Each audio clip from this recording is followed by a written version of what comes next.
Hello and great welcome. तो बेटे corporate accounts में बाय बैक ऑफ सिक्योरिटीज की आज दूसरी क्लास है। लेकिन इससे पहले जो नए बच्चे हैं उन बच्चों को मैं बता दूं कि इस कोर्स का आपको तब फायदा है या इन क्लासेस का आपको तब फायदा है जब आपके पास ये बुक्स होंगी। तो हमारे 2 वॉल्यूम्स होते हैं कॉर्पोरेट अकाउंट्स का। कॉर्पोरेट अकाउंट्स की क्लासेस हम सारी की सारी यूट्यूब पे अपलोड करेंगे, तो आप कॉर्पोरेट अकाउंट्स की बुक खरीद सकते हैं। सिर्फ कॉर्पोरेट अकाउंट्स की बुक्स जो है वो 900 रुपीज़ की है, तो ये आप जरूर खरीद लें, खासतौर से जिन लोगों ने अभी तक बुक्स नहीं खरीदी हैं। और ये लिमिटेड टाइम तक हम सेल करेंगे और एक पर्टिकुलर डेट के बाद अगर आप डिमांड करेंगे तो फिर हम बुक्स सप्लाई नहीं कर पाएंगे। उसके अलावा हमारे ऑडिट के भी नोट्स हैं। ऑडिट की हम क्लासेस तो नहीं देंगे, लेकिन अगर कोई हमारे ऑडिट के नोट्स खरीदना चाहता है तो बहुत ही ब्रिलियंट नोट्स हैं, सिंप्लीफाइड नोट्स हैं, सेल्फ स्टडी नोट्स हैं। इसको करके आप ऑडिटिंग आराम से सेल्फ स्टडी कर सकते हैं। तो ऑडिटिंग के नोट्स से 300 के, यानी कि दोनों वॉल्यूम मिला करके 1200 के, और सिर्फ कॉर्पोरेट अकाउंट से है वो 900 का है।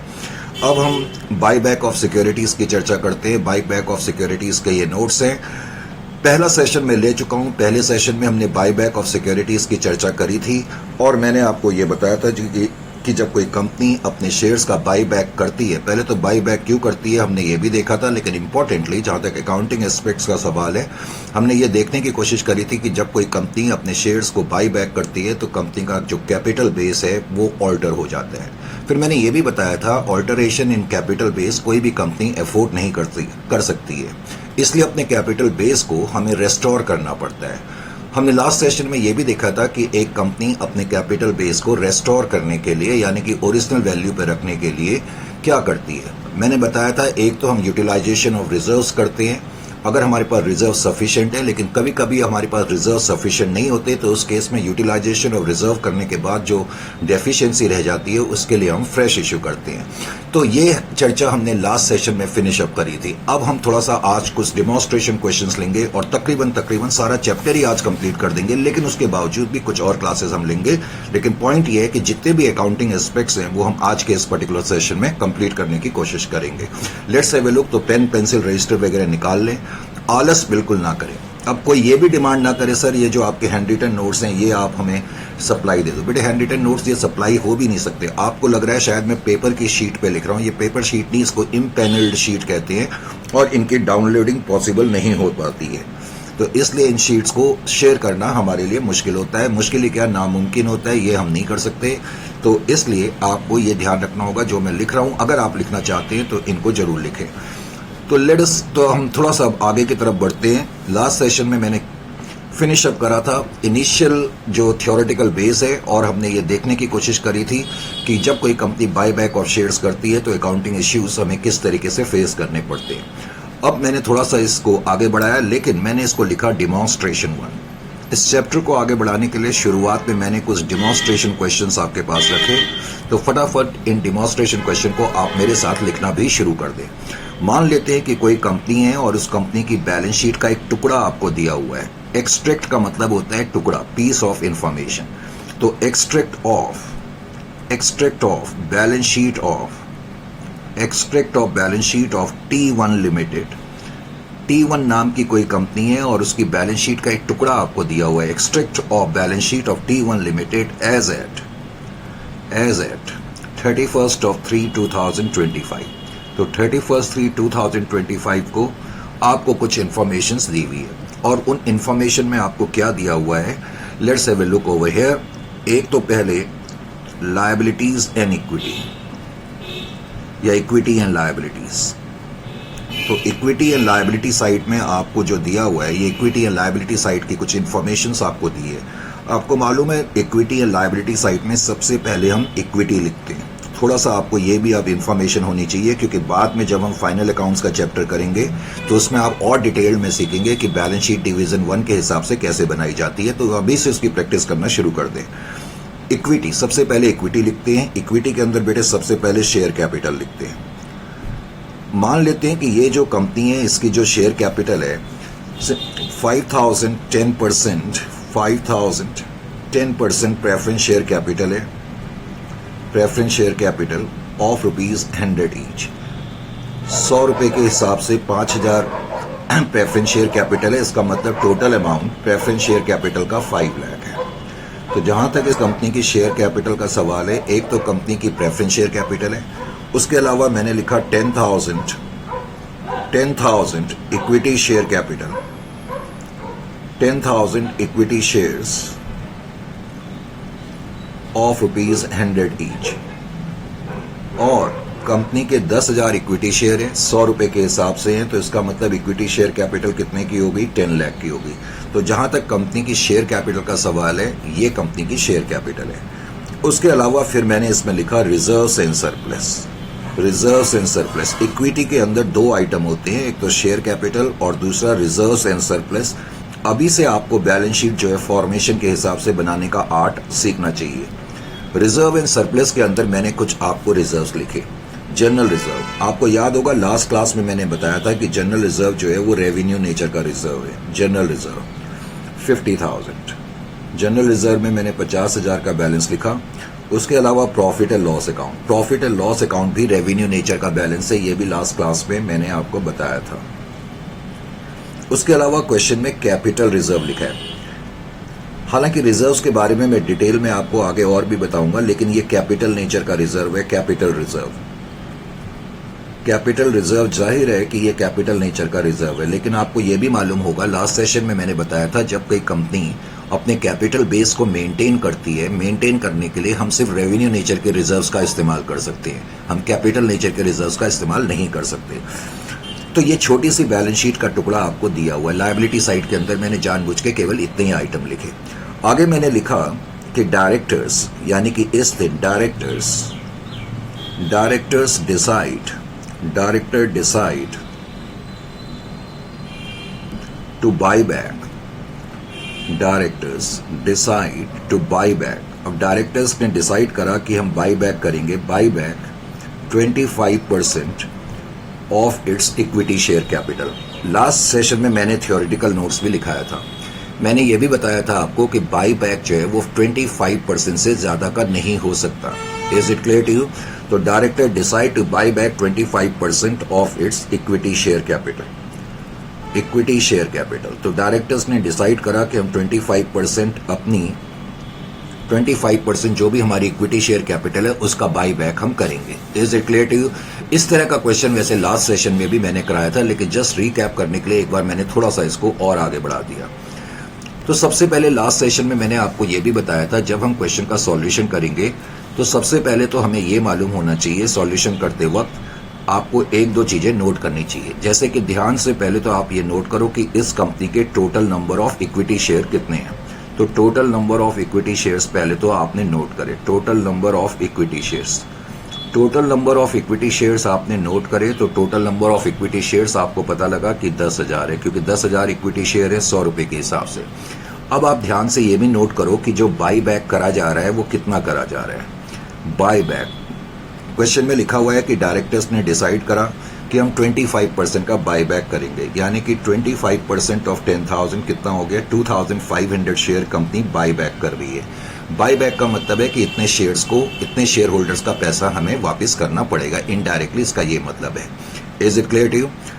अब मैंने लास्ट सेशन में आपको ये भी बताया था कि आपको ये चीजें नोट करने के बाद एक मेन चीज जो करनी होती है उसको हम बोलते हैं restoration of share capital. Restoration of capital base, restoration of capital base. क्योंकि जब कोई कंपनी अपने शेयर्स को खरीदेगी, इनडायरेक्टली इसका मतलब है जब इक्विटी शेयर होल्डर का पैसा वापस करा जाएगा, 2,500 शेयर हम खरीद रहे हैं तो 2,500 इक्विटी शेयर हमारे पास वापस आएंगे और हमें 2,500 इंटू 100 के हिसाब से पेमेंट करनी पड़ेगी। लेकिन ऐसा करने से आपको याद होगा लास्ट सेशन में मैंने बताया था कि कंपनी का कैपिटल बेस ऑल्टर हो जाता है या कम हो जाता है, उसको आप यूं कर लें। और मैंने ये भी बताया था कि कोई भी कंपनी इस चीज को एफोर्ड नहीं कर सकती क्योंकि ये कैपिटल मार्केट में हमारी कंपनी की इमेज को खराब करता है। इसलिए रेस्टोरेशन ऑफ कैपिटल बेस का मतलब है कि जो हमारा कैपिटल बेस है जो कि कम हो जाएगा, और कम कितने अमाउंट से होगा? 2,500 इंटू 100, यानी कि 2.5 लाख रुपए से ये कम हो जाएगा। तो हमें 2.5 लाख से अपने कैपिटल बेस को बेसिकली रेस्टोर करना है। रेस्टोर करने का मतलब है ओरिजिनल वैल्यू पे लाना है। तो restoration of capital base, restoration of capital base करने के लिए सबसे पहले तो आपको ये नोट करना है कि जो आप शेयर्स खरीद रहे हैं उनकी नॉमिनल वैल्यू कितनी है। एनवी का मतलब nominal value, nominal value of equity share capital bought back. Equity share capital being bought back, जो इक्विटी शेयर कैपिटल आप खरीद रहे हैं बीइंग बॉट बैक, उनकी पहले तो आपने नॉमिनल वैल्यू को ध्यान से नोट करना है। अब उनकी नॉमिनल वैल्यू को नोट कैसे करेंगे? 2500 शेयर्स का बाईबैक हो रहा है, एक शेयर की फेस वैल्यू नॉमिनल वैल्यू 100 की है, तो इसका मतलब 2.5 लाख रुपए से मेरा कैपिटल बेस चेंज हो जाएगा, कम हो जाएगा। तो 2.5 लाख को एक तरीके से मुझे रिप्लेस करना है। अब मैंने आपको यह भी बताया था कि इसको रिप्लेस करने के लिए हमें क्या करना होता है। अब 2.5 लाख से मेरा कैपिटल बेस कम हो जाएगा। मैंने आपको यह भी बताया था कि कैपिटल बेस के 3 पार्ट होते हैं, preference share capital, equity share capital, और मैंने बताया था कैपिटल रिडम्पशन रिजर्व। तो 2.5 लाख रुपए से मेरी इक्विटी शेयर कैपिटल कम हो जाएगी तो मेरा कैपिटल बेस कम हो जाएगा। अपने कैपिटल बेस को रेस्टोर करने के लिए मैंने आपको लास्ट सेशन में बताया था कि हम क्या करते हैं, यूटिलाइजेशन ऑफ रिजर्व्स करते हैं। यूटिलाइजेशन ऑफ रिजर्व मैंने शॉर्ट फॉर्म में UOR लिख दिया, इसका मतलब यूटिलाइजेशन ऑफ रिजर्व से। मैंने ये भी बताया था कि कैपिटल बेस को रेस्टोर करने के लिए हम सिर्फ रेवेन्यू नेचर के रिजर्व्स का इस्तेमाल कर सकते हैं। तो आपको अपने बैलेंस शीट में पहले तो ये देखना पड़ेगा कि जो रिजर्व्स मौजूद हैं उसमें रेवेन्यू नेचर के रिजर्व कौन कौन से हैं। अभी मैंने बताया जनरल रिजर्व और प्रॉफिट और लॉस अकाउंट। रेवेन्यू रिजर्व्स के अलावा आप किसी और रिजर्व्स का इस्तेमाल नहीं कर सकते, यानी कि मैं कैपिटल नेचर के रिजर्व्स का इस्तेमाल नहीं कर सकता। तो मैं एक तो जनरल रिजर्व से 50,000 रुपए, क्योंकि जनरल रिजर्व में 50,000 रुपीज हैं, और प्रॉफिट एंड लॉस अकाउंट में 1 लाख रुपए हैं। प्रॉफिट एंड लॉस अकाउंट में 1 लाख रुपए हैं। तो आपने देखा 2.5 लाख रुपए से मेरा कैपिटल बेस कम हो जाएगा, लेकिन प्रॉब्लम यह है कि हमारे पास रेवेन्यू नेचर के रिजर्व्स जो हैं वो केवल 1,50,000 के। बैलेंस शीट में जनरल रिजर्व 50,000, प्रॉफिट और लॉस अकाउंट 1 लाख है। इसका मतलब अपने रेवेन्यू नेचर के रिजर्व्स को इस्तेमाल करने के बावजूद भी हमारी रिप्लेसमेंट पूरी नहीं हो पाई या रेस्टोरमेंट पूरी नहीं हो पाई।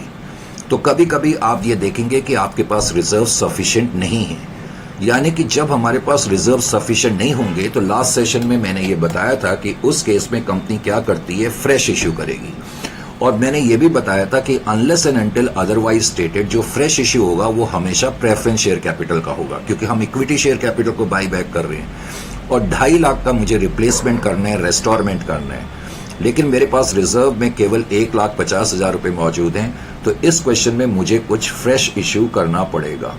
और जो फ्रेश इश्यू करेंगे, मैंने ये बताया है कि फ्रेश इश्यू हमेशा आप प्रेफरेंस शेयर कैपिटल का करेंगे, यानी कि मैं मार्केट में 1 लाख रुपए के प्रेफरेंस शेयर कैपिटल इश्यू करूंगा। तो इस तरह से मेरा कंप्लीट रेस्टोरमेंट हो जाएगा। मेरा कैपिटल बेस 2.5 लाख से कम हो गया था, उसको रेस्टोर करने के लिए मैं बोलूंगा कि मैंने यूटिलाइजेशन ऑफ रिजर्व्स करा 1,50,000 का और मैंने फ्रेश इश्यू करा 1 लाख रुपए का। Is it clear to you? अब हम इनकी एंट्रीज इसमें कैसे करेंगे, नेक्स्ट पार्ट आपका एंट्रीज का है। अब एंट्रीज जब करते हैं तो लास्ट सेशन में भी आपको मालूम होगा मैंने क्या बताया था। मैंने बताया था सबसे पहले हम अमाउंट ड्यू की एंट्री करते हैं। तो सबसे पहले तो मैंने यहां पर लिखा अमाउंट ड्यू, अमाउंट ड्यू,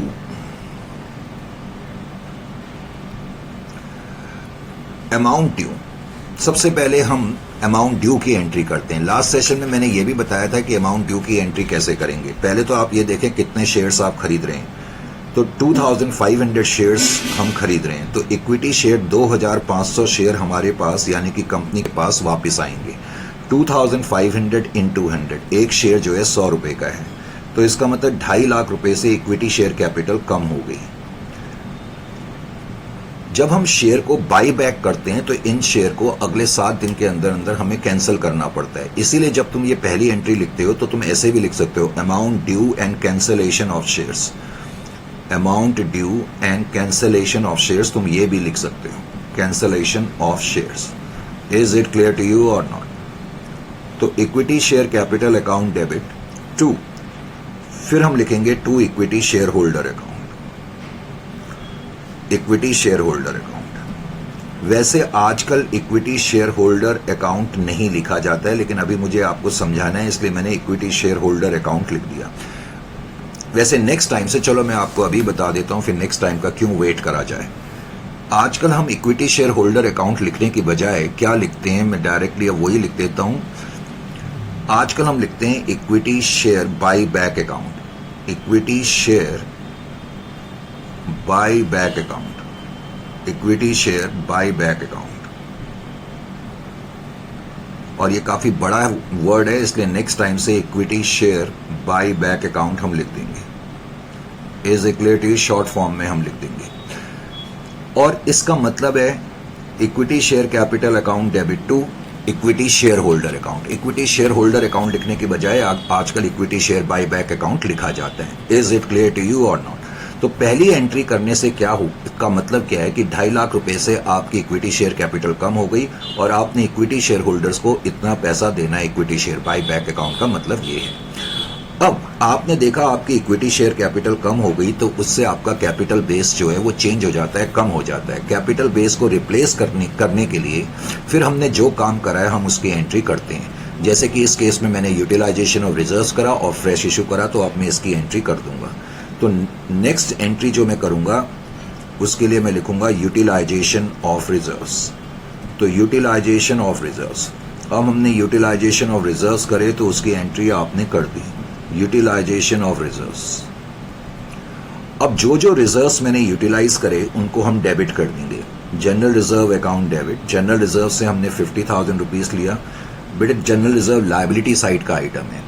तो जनरल रिजर्व को जब मैं डेबिट कर रहा हूं तो इसका मतलब जनरल रिजर्व अब खत्म हो गया, क्योंकि क्रेडिट बैलेंस 50 का था, मैंने 50 से डेबिट कर दिया। जनरल रिजर्व के अलावा प्रॉफिट एंड लॉस अकाउंट है। प्रॉफिट एंड लॉस अकाउंट में 1 लाख रुपए है। तो जनरल रिजर्व से पैसा निकाल करके हम इसको एक अकाउंट में ट्रांसफर कर देते हैं। आपको मैंने लास्ट सेशन में यह भी बताया था कि इसको हम बुकिश एंट्री भी कहते हैं, क्योंकि ये सिर्फ नाम की एंट्री हो रही है कि हमने जनरल रिजर्व्स, पहले जो रिजर्व जनरल रिजर्व के नाम से थे और प्रॉफिट एंड लॉस अकाउंट के नाम से थे, एक तरीके से उसको हमने चेंज कर दिया कैपिटल रिडम्पशन रिजर्व में, CRR, कैपिटल रिडम्पशन रिजर्व में। Is it clear to you और नॉट? इसको हम बुकिश एंट्री बोलते हैं, क्योंकि कोई भी एंट्री जिसका इफेक्ट सिर्फ एक ही तरफ पड़ता है, लायबिलिटी साइड की तरफ पड़ता है या सिर्फ एसेट की तरफ पड़ता है, उसको अकाउंट्स में बुकिश एंट्री भी कहते हैं। बुकिश एंट्री का मतलब है सिर्फ नाम के लिए करी गई एंट्री। ये नाम के लिए इस तरह से करी गई है क्योंकि लायबिलिटी साइड हकीकत में कुछ होती नहीं, जो कि लास्ट सेशन में मैंने आपको बताया था। Is it clear to you? तो जनरल रिजर्व के आगे जो 50,000 लिखा है, प्रॉफिट एंड लॉस अकाउंट के आगे जो 1 लाख लिखा है, उसको हमने डेबिट करके अब रिप्लेस कर दिया कैपिटल रिडम्पशन रिजर्व से। इसका सीधा सा मतलब ये है। अब इस क्वेश्चन में आपने फ्रेश इशू भी करा है, तो आपको फ्रेश इशू की एंट्री भी करनी पड़ेगी। तो आपने फ्रेश इशू की एंट्री करी। अब जब फ्रेश इशू की एंट्री करेंगे तो हमारी एंट्री होगी बैंक अकाउंट डेबिट। मैंने बताया कि fresh issue unless and until otherwise stated, जब तक क्वेश्चन में कुछ और ना लिखा हो, आप हमेशा ये मान करके चलेंगे कि जो फ्रेश इशू हुआ है वो प्रेफरेंस शेयर कैपिटल का हुआ है। तो to 10% preference share capital account, हम अपने मन से कुछ परसेंट लिख देना। अब ये नहीं कि 100% प्रेफरेंस शेयर कैपिटल लिख दो, क्योंकि प्रेफरेंस शेयर कैपिटल का फिक्स रेट ऑफ डिविडेंड होता है। आप 7%, 8% कुछ भी लिख सकते हो, अगर क्वेश्चन में दिया नहीं है कि कितने percent preference share capital issue करी है। तो 10% प्रेफरेंस शेयर कैपिटल आपने इशू करी 1 लाख रुपए की। तो ऐसा कर करके अब मेरा कैपिटल बेस रेस्टोर हो गया। कैपिटल बेस जब रेस्टोर हो जाए और आपको ये यकीन हो जाए, तो उसके बाद ही आपने अब एक्चुअल पेमेंट करनी है, क्योंकि अभी तक हमने इक्विटी शेयर होल्डर को कैश थोड़ी पे करा है।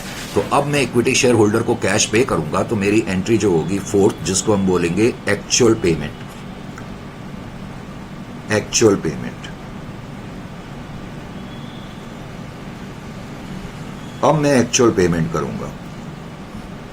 जब मैं एक्चुअल पेमेंट करूंगा तो आपने जो पहली एंट्री में इक्विटी शेयर होल्डर, जिनको कि मैंने कहा अब इक्विटी शेयर बाय बैक कहते हैं, तो आपने equity share buy back account लिखा हुआ है, जिसका मतलब इक्विटी शेयर होल्डर अकाउंट है। अब उनको आप पेमेंट कर देंगे।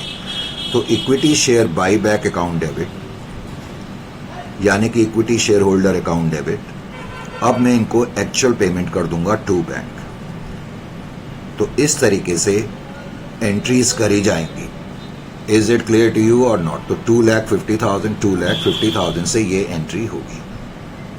समझ में आया या नहीं आया? Absolutely correct. तो ठीक है, मैंने ये भी बताया था जब हम एंट्रीज कर लेते हैं तो अब आपको धीरे धीरे पोस्ट बाई बैक, यानी कि बाई बैक के बाद की बैलेंस शीट वैसे तो पूछी नहीं जाती एग्जामिनेशन से, to be very honest with you. Generally आप लोगों से सिर्फ एंट्रीज पूछी जाती हैं, लेकिन फिर भी post buy back balance sheet, मैं अगर आपसे पूछूं कि बैलेंस शीट बाई बैक के बाद अब उसकी पोजीशन क्या है। देखो, हमें बैलेंस शीट पूरी तो दी नहीं हुई थी, जितनी दी हुई थी उसी को अब हम post buy back balance sheet के रूप में लिख रहे हैं। तो इक्विटी एंड लायबिलिटी साइड में पहले इक्विटी शेयर कैपिटल, पहले मैंने लिखा शेयर कैपिटल, और शेयर कैपिटल के अंदर एक पहला आइटम 10% प्रेफरेंस शेयर कैपिटल। हमारी preference share capital original balance sheet में 1 लाख रुपए 5 लाख रुपए की गिवन थी, जो ओरिजिनल क्वेश्चन था, जो मैंने आपको डिमॉन्स्ट्रेशन में मैंने लिखाया था ना, प्रेफरेंस शेयर कैपिटल। देखें यहां पर हमारी प्रेफरेंस शेयर कैपिटल पहले 5 लाख की थी। Is it clear to you? अब प्रेफरेंस शेयर कैपिटल जो है, बिकॉज मैंने 1 लाख रुपए की प्रेफरेंस शेयर कैपिटल और इश्यू करी, हमने एंट्री लिखी थी bank account debit to preference share capital, तो इसका मतलब प्रेफरेंस शेयर कैपिटल अकाउंट में अब 6 लाख रुपए आ गए, 6 लाख। इसी तरीके से पहले आपकी इक्विटी शेयर कैपिटल कितने की थी? 10 लाख की थी, और पहली एंट्री में आपने इक्विटी शेयर कैपिटल को डेबिट करा था। तो जब हम डेबिट करते हैं तो इक्विटी शेयर कैपिटल कम हो जाती है, तो इसलिए इक्विटी शेयर कैपिटल अकाउंट में बाई बैक के बाद जो बैलेंस बचेगा वो 7,50,000 का बचेगा। 7,50,000 का आपका बैलेंस है।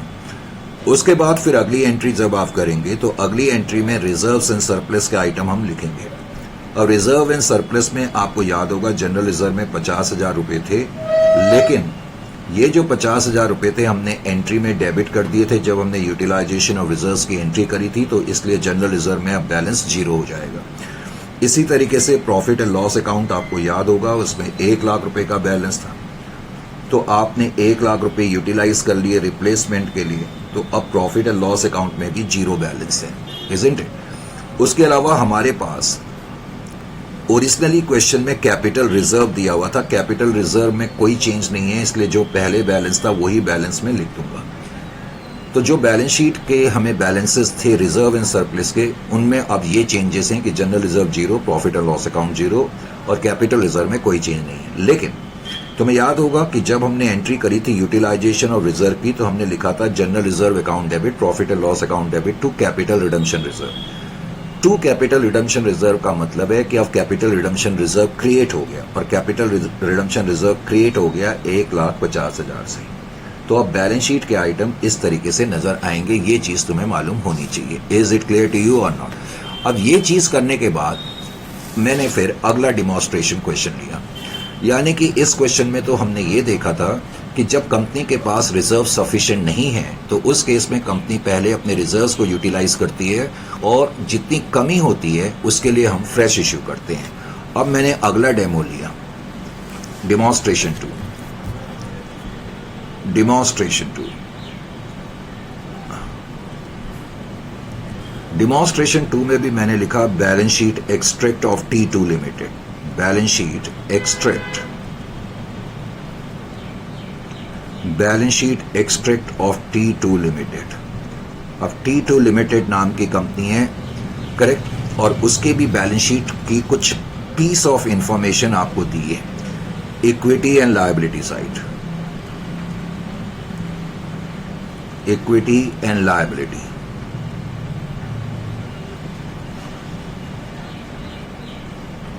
इक्विटी एंड लायबिलिटी साइड में सबसे पहले आपको दिया हुआ है इक्विटी,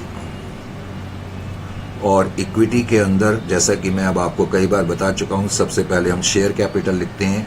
ये आदत बेटे आपको डालनी पड़ेगी इस तरह के फॉर्मेट्स में बैलेंस शीट को बनाने की, करेक्ट। जितना आप लिखेंगे उतना आपकी प्रैक्टिस होगी। शेयर कैपिटल में मैंने एक बार फिर से लिखा 10% preference share capital. 10% preference share capital मैंने लिखा ऑफ ₹100 ईच, जैसा कि मैंने अभी पिछले डिमॉन्स्ट्रेशन में लिखा था, और 5 लाख रुपए की प्रेफरेंस शेयर कैपिटल है, करेक्ट। उसके अलावा इक्विटी शेयर कैपिटल मैंने लिखी 10,000 इक्विटी शेयर ऑफ ₹100 ईच, यानी कि इस क्वेश्चन में भी मैंने इक्विटी शेयर कैपिटल को 10 लाख पर रखा है। उसके अलावा फिर मैंने तुम्हें रिजर्व एंड सरप्लस लिखा। रिजर्व एंड सरप्लस के अंदर मैंने लिखा एक तो जनरल रिजर्व, जनरल रिजर्व में 50,000 रुपीज, यानी कि काफी हद तक बैलेंस शीट के आइटम जो मैंने पिछले डिमॉन्स्ट्रेशन में लिखे थे वही है। प्रॉफिट एंड लॉस अकाउंट मैंने 1 लाख लिखा, करेक्ट। उसके अलावा मैंने यहां पर लिखा कैपिटल रिजर्व।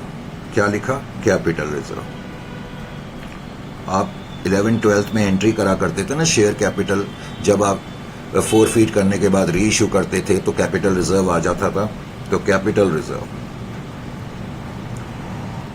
रिजर्व में मैंने लिखा 1 लाख, लेकिन आपको मालूम होना चाहिए कि कैपिटल रिजर्व हम यूटिलाइज नहीं कर सकते।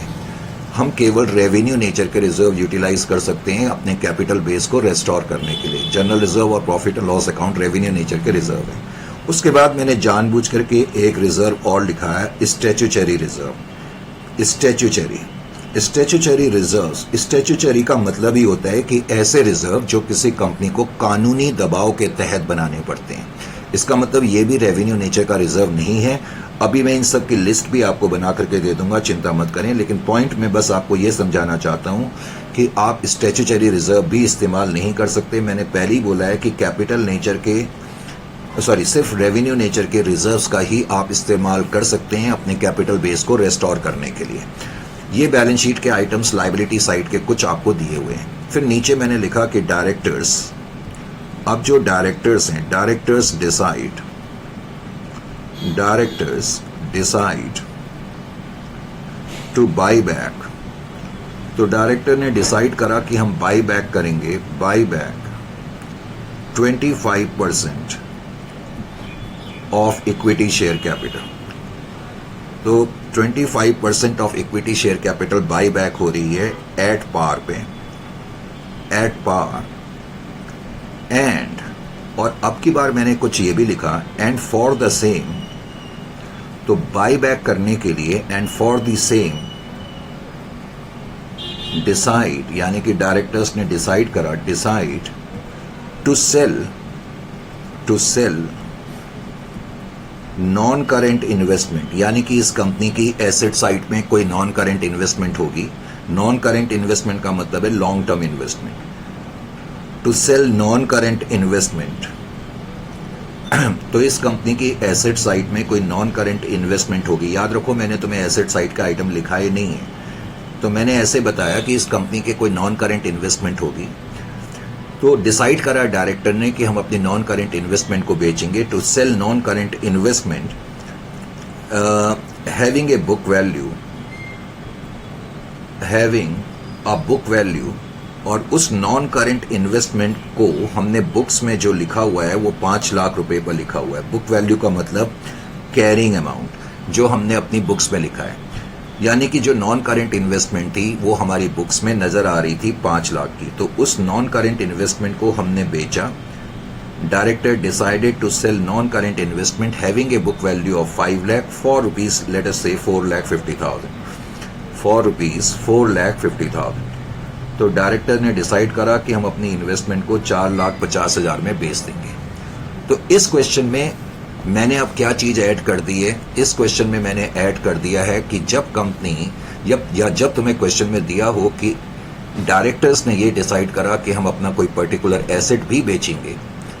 एक्चुअली आपको मालूम है, जब कोई कंपनी बाई बैक करती है तो अल्टीमेटली कंपनी को कैश तो पे करना पड़ेगा शेयर होल्डर्स को। तो थोड़ा कैश या फाइनेंसिंग करने के लिए कई बार हम अपने एसेट को बेच देते हैं। तो ऐसे सिचुएशन में अकाउंटिंग करते समय क्या इफेक्ट आएगा, ये हमें थोड़ा सा मालूम होना चाहिए। तो क्या इफेक्ट आएगा उसको समझने के लिए आप यहां पर देखें। सबसे पहले तो अब मैं आपको कई बार बता चुका हूं कि सबसे पहला काम आपने जो करना है, सबसे पहला काम, ध्यान से सोचो, अब बार बार उसको लिखने की जरूरत नहीं है। ध्यान से पहले तो सोचो कि आप कितने शेयर बाई बैक कर रहे हैं। आपके टोटल 10,000 इक्विटी शेयर हैं और 25% का आप बाई बैक कर रहे हैं, तो इसका मतलब 2,500 शेयर्स का बाई बैक कर रहे हैं। और 2,500 शेयर्स का बाई बैक कर रहे हैं, जैसे ही आपको ये पता लगे इमीडिएटली आप पहले नेक्स्ट टाइम से उसकी एंट्री करा करो।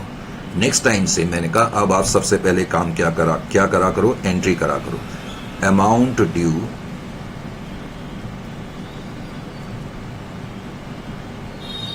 and cancellation of share, and cancellation of share,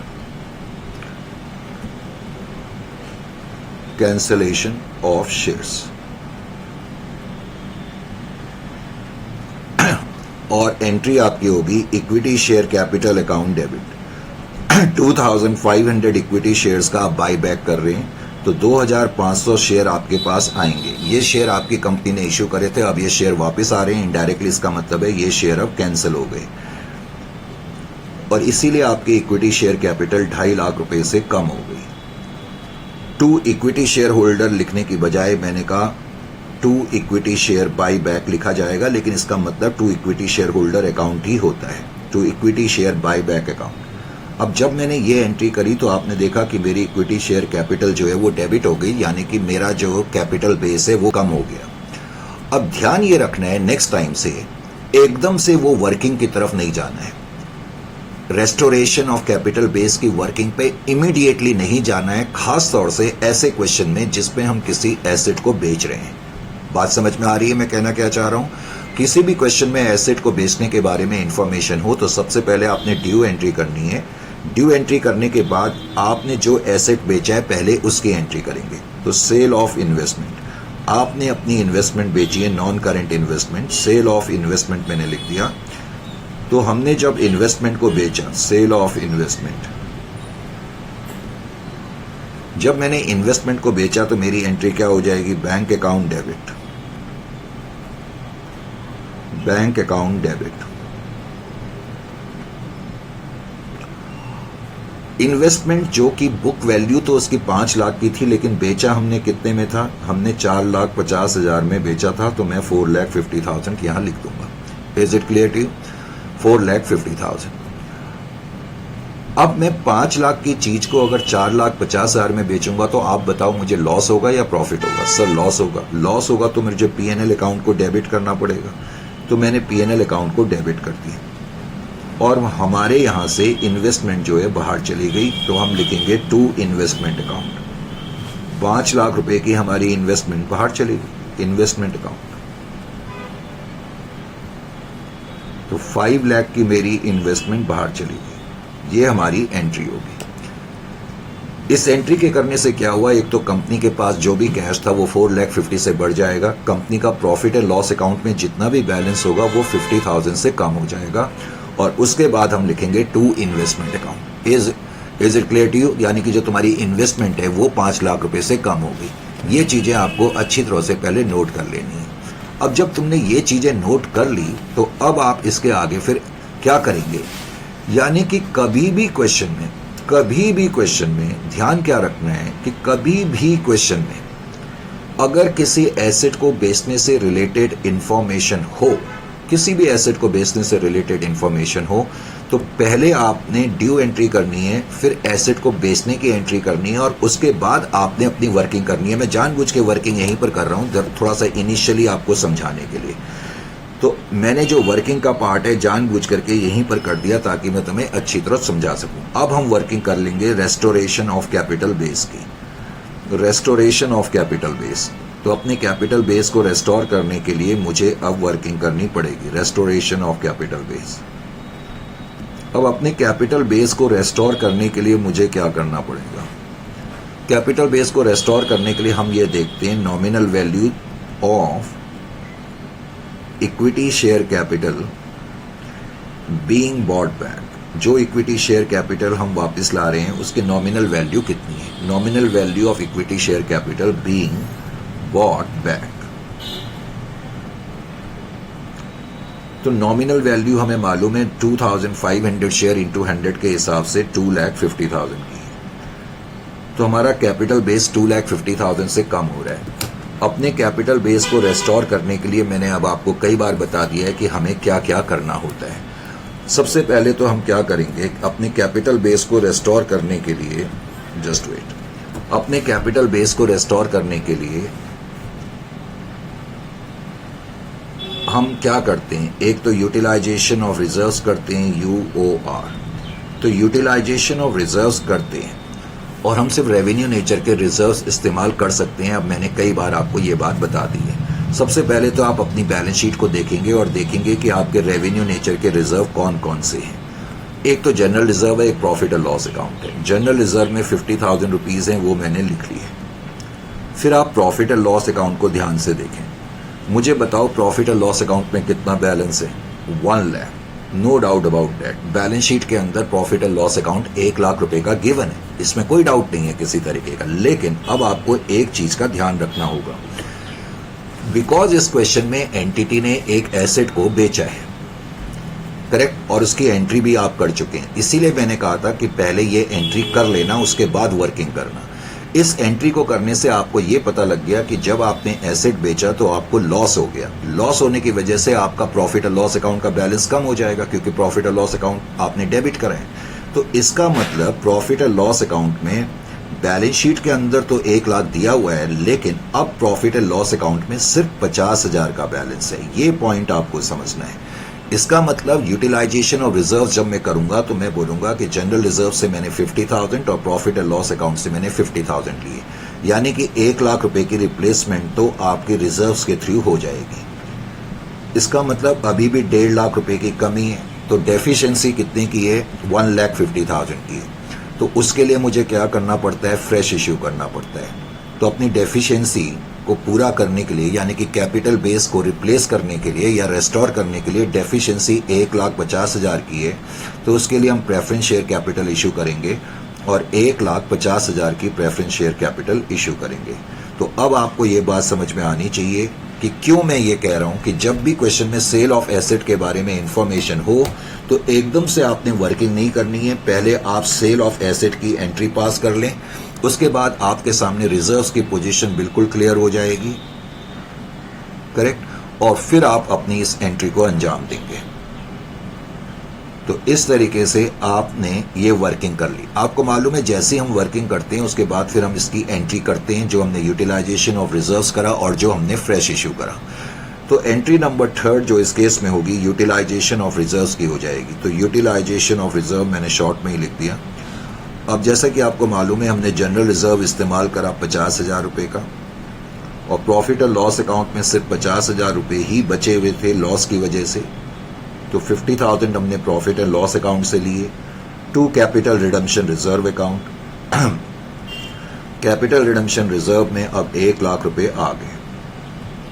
is it clear to you और नॉट?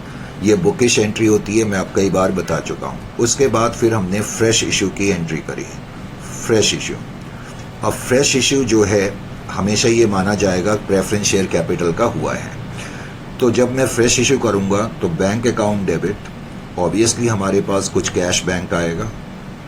तो 1.5 लाख रुपए का हमने फ्रेश इश्यू करा है 1,50,000, और टू 10% प्रेफरेंस शेयर कैपिटल आप लिख दोगे। To 10% preference share capital that is equal to 1,50,000। इस तरीके से आपकी ये एंट्री होगी। समझ में आ गया? अब फ्रेश इश्यू हो गया, उसके बाद यानी कि आपका कैपिटल बेस रेस्टोर हो गया, उसके बाद आप एक्चुअल पेमेंट की एंट्री करेंगे। एक्चुअल पेमेंट, अब मैंने एक्चुअल पेमेंट की एंट्री करी, एक्चुअल पेमेंट। अब एक्चुअल पेमेंट की एंट्री करने के लिए मुझे क्या करना होगा? Actual payment. अब जब मैं एक्चुअल पेमेंट करूंगा तो एक्चुअल पेमेंट मुझे इक्विटी, जो मैंने पहली एंट्री में इक्विटी शेयर होल्डर यानी कि इक्विटी शेयर बाई बैक लिखा हुआ है, उसमें क्रेडिट बैलेंस से जो ये शो कर रहा है कि हमने इक्विटी शेयर होल्डर को एक्चुअली में इतना पैसा देना है। तो 2.5 लाख रुपए हमने उनको देने हैं। अब मैं उनको पेमेंट कर दूंगा to bank account, to bank account 2,50,000। इस तरीके से ये एंट्री करी जाएगी। क्लियर? समझ में आ गया?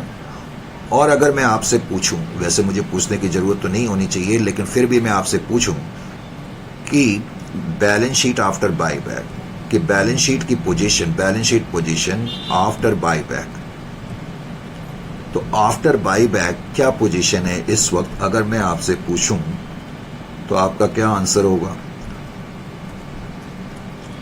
इक्विटी एंड लायबिलिटी साइड में सबसे पहले शेयर कैपिटल, जितना आप लिखोगे उतना आपकी एफिशिएंसी बढ़ जाएगी। मैं बार बार इस बात को कह रहा हूं।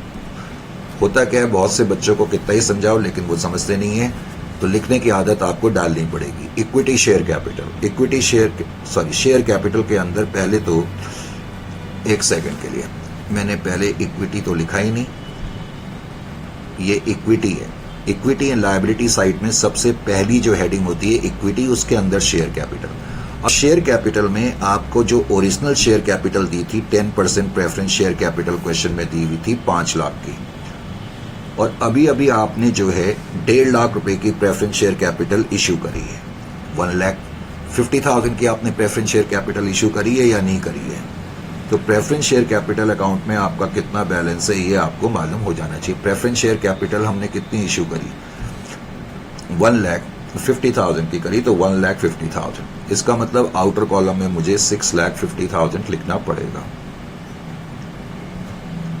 प्रेफरेंस शेयर कैपिटल को लिखने के बाद फिर मैं इक्विटी शेयर कैपिटल लिखूंगा। इक्विटी शेयर कैपिटल में जैसा कि आपको मालूम है 10 लाख रुपए बैलेंस था। 10 लाख में से पहली एंट्री में आपने इक्विटी शेयर कैपिटल को डेबिट करा था, तो आपकी equity share capital by back की वजह से अब 7,50,000 की रह गई, ये कहा जा सकता है।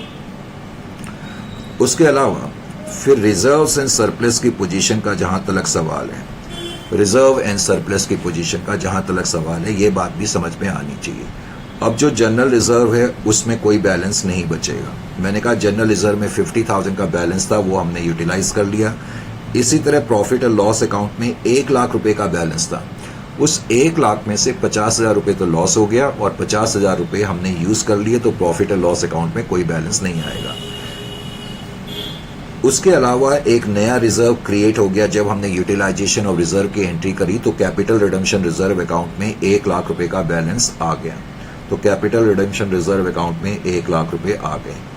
उसके अलावा बैलेंस शीट के अंदर कैपिटल रिजर्व पहले से ही दिया हुआ था, 1 लाख का दिया था, उसमें कोई चेंज नहीं था, तो उसमें 1 लाख रुपए ही रहेगा।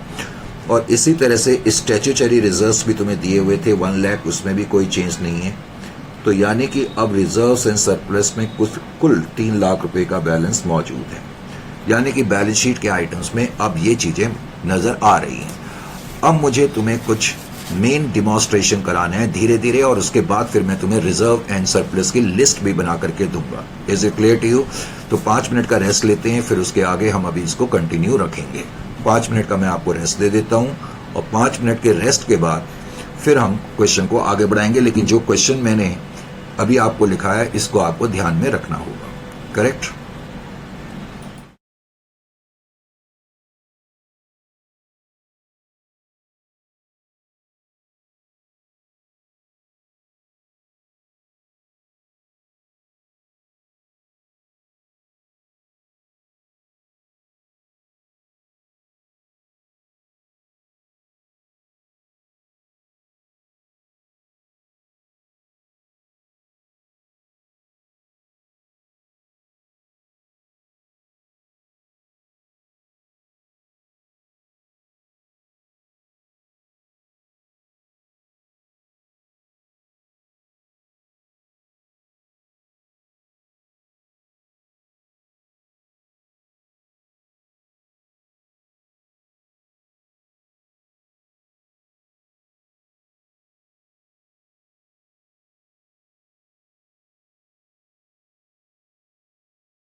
So welcome again.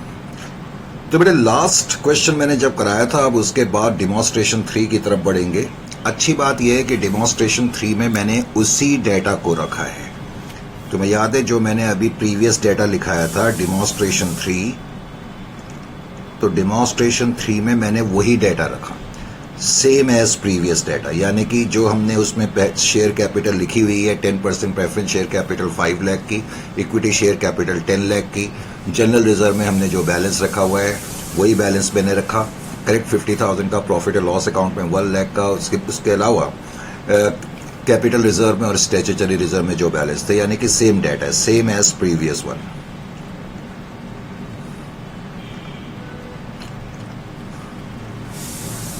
लेकिन अब मैंने इसमें नीचे ये लिखा कि डायरेक्टर्स डिसाइड, यानी कि इस डिमॉन्स्ट्रेशन में डेटा तो सेम है, लेकिन मैंने अब क्या लिखा, director decide to buy back. Director ने डिसाइड करा कि हम बाई बैक करेंगे, decide to buy back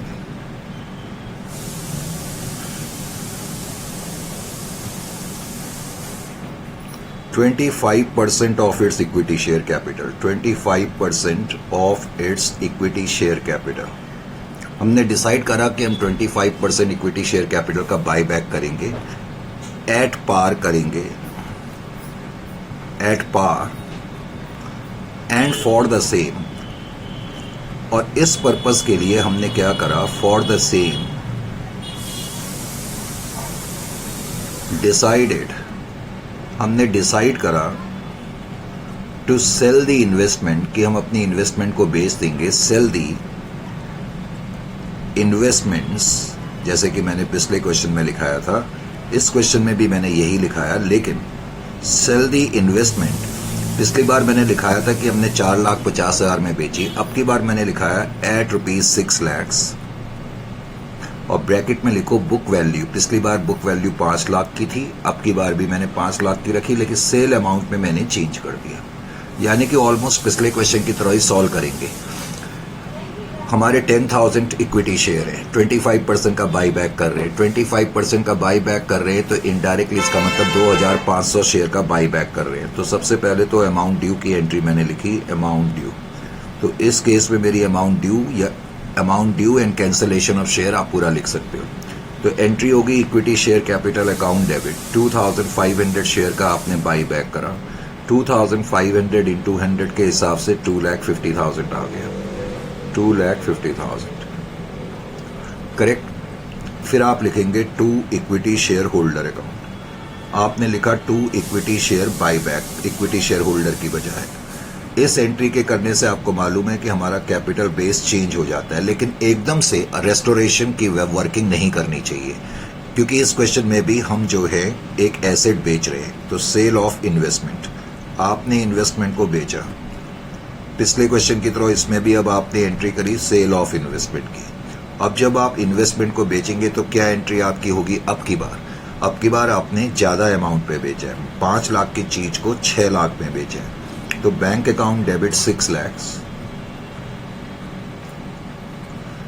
to investment, आपकी इन्वेस्टमेंट जिसकी की बुक वैल्यू जो थी 5 लाख की थी, यानी कि बुक्स में आपने उसको 5 लाख पे लिखा हुआ था, तो 5 लाख की बुक वैल्यू वाली इन्वेस्टमेंट बाहर चली गई।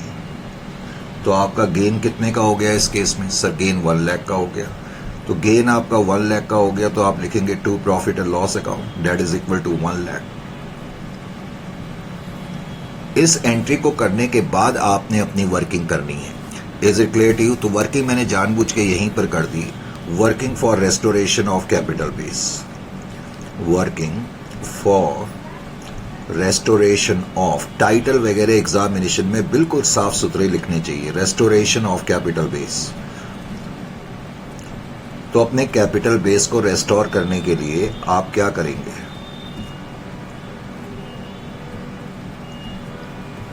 Restoration of capital base. सबसे पहले आपने क्या लिखना है इसमें, रेस्टोरेशन ऑफ कैपिटल बेस में नॉमिनल वैल्यू ऑफ, तो nominal value of equity share capital being bought back, तो जो इक्विटी शेयर कैपिटल आप वापस ला रहे हैं उसकी नॉमिनल वैल्यू पहले तो आप नोट करेंगे, bought back. Nominal value 2500 into 100 के हिसाब से 2,50,000 की हो जाएगी। अब इसको रेस्टोर करने के लिए हमें क्या करना पड़ता है, अब आपको ये चीज़ अच्छी तरह से मालूम है। इसको करने के लिए हम दो चीज़ें करते हैं, एक तो यूटिलाइजेशन ऑफ रिजर्व्स। अब यूटिलाइजेशन ऑफ रिजर्व्स में ध्यान ये रखना है कि आपके जनरल रिजर्व में ओरिजिनल बैलेंस 50,000 का था, तो मैं 50,000 जनरल रिजर्व से लूँगा, और हमारे प्रॉफिट एंड लॉस अकाउंट में ओरिजिनल बैलेंस 1 लाख रुपए का है। प्रॉफिट एंड लॉस अकाउंट में 1 लाख रुपए का बैलेंस है, लेकिन आपने जब इन्वेस्टमेंट को बेचा तो आपको प्रॉफिट हो गया 1 लाख का। तो इसका मतलब अब रेस्टोरेशन के टाइम पर, यानी कि जब मैं कैपिटल बेस को रेस्टोर करूंगा, तो मैं ये मान के चलूंगा कि प्रॉफिट एंड लॉस अकाउंट में 1 लाख नहीं बल्कि 2 लाख का बैलेंस है। इसका मतलब मुझे 2,50,000 की रिप्लेसमेंट करनी थी, और यूटिलाइजेशन ऑफ रिजर्व्स और सारी की सारी रिप्लेसमेंट या रेस्टोरमेंट जो है वो रिजर्व्स के थ्रू हो गई। तो इसका मतलब इस क्वेश्चन में मुझे कोई फ्रेश इश्यू करने की जरूरत नहीं है। तो इस क्वेश्चन में रिजर्व सफिशिएंट हैं, तो इसलिए कोई फ्रेश इश्यू नहीं होगा। Is it clear to you और नॉट? समझ में आ गया? ये पॉइंट मैं आपको समझाना चाह रहा था। तो थर्ड एंट्री जो हम करते हैं यूटिलाइजेशन ऑफ रिजर्व्स की करते हैं। अब यूटिलाइजेशन ऑफ रिजर्व्स की आपने एंट्री करी, जनरल रिजर्व से आपने 50,000 रुपये ले लिए, जनरल रिजर्व से 50,000 ले लिए, फिर आपने प्रॉफिट एंड लॉस अकाउंट से पैसा लिया, प्रॉफिट एंड लॉस अकाउंट से आपने 2 लाख रुपीस लिए, और फिर आपने लिखा 2 capital redemption reserve. Capital redemption reserve में आपने 2,50,000 रुपीस लिखे हैं।